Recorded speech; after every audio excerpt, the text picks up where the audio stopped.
The first thing I noticed was the smell, cologne that wasn't mine, sharp and citrusy, clinging to her like a confession she hadn't meant to bring inside. She froze in the doorway when she saw me standing in the dim kitchen, the only light coming from the refrigerator I'd left open. For a second, her grin faltered, slipping into something colder, more calculated. "Seriously," she said, tossing her keys on the counter with a clatter that felt like a dare. "You think you can ever replace me?" My throat tightened. I hadn't said a word. I hadn't accused her. But she smelled like someone else's evening, someone else's touch. And she knew I knew. "I was worried," I said, voice cracking on the second word. "You didn't answer your phone." Her smile returned. Too smooth, too practiced. "Battery died." A lie. I could hear it in the way she didn't blink. She brushed past me toward the hallway, her shoulder grazing mine, warm and electric. My body reacted with the familiarity of love, while my mind recoiled with suspicion. That contradiction, wanting her close, fearing her truth, ripped at something inside me. "Don't walk away," I said. She stopped. Not because she cared, but because something in my tone made her curious. That hurt more than if she'd kept going. "You're acting paranoid again," she said, turning slightly. "We talked about this. We talked about being honest." Her jaw tightened. "And I am." The silence stretched. I could hear the hum of the refrigerator, the faint whir of the ceiling fan, the distant sound of cars outside. Normal sounds, but they felt wrong, like the world was pretending everything was fine while mine was cracking. "I saw the messages," I whispered. Her eyes narrowed just enough to show the truth before she smoothed it over. "What messages?" "From a number you saved under Marissa."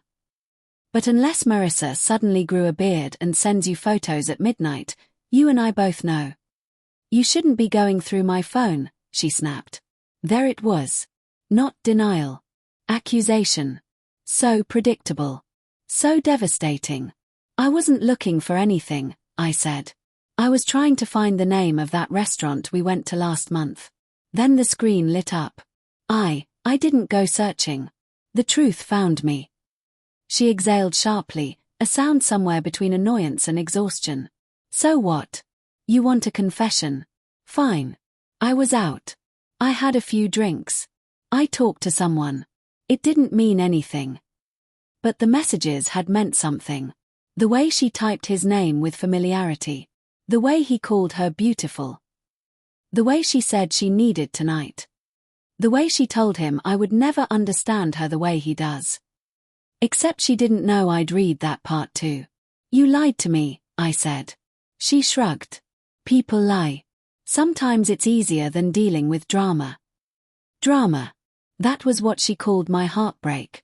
"But you're right," she added, voice softening as she stepped closer. "You can't replace me. Nobody can. And you know it." Her fingers brushed my cheek. It should have comforted me, but something snapped, the fragile thread of loyalty I'd been gripping with both hands. In that moment, I realized something terrifying. She didn't fear losing me. She counted on me never leaving. I stepped back. Her face shifted, surprise, then anger, then something like fear.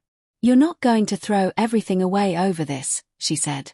"I'm not throwing anything away," I replied, reaching for the envelope on the counter.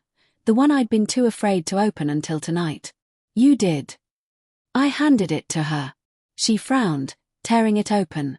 Inside was the ultrasound photo. Not hers. Our surrogates. Her mouth fell open. "You were right," I said softly. "I can't replace you. But you were so busy betraying me, you never noticed I wasn't trying to." She looked at me, speechless for the first time. "This time," I said, stepping toward the door, "I'm the one leaving."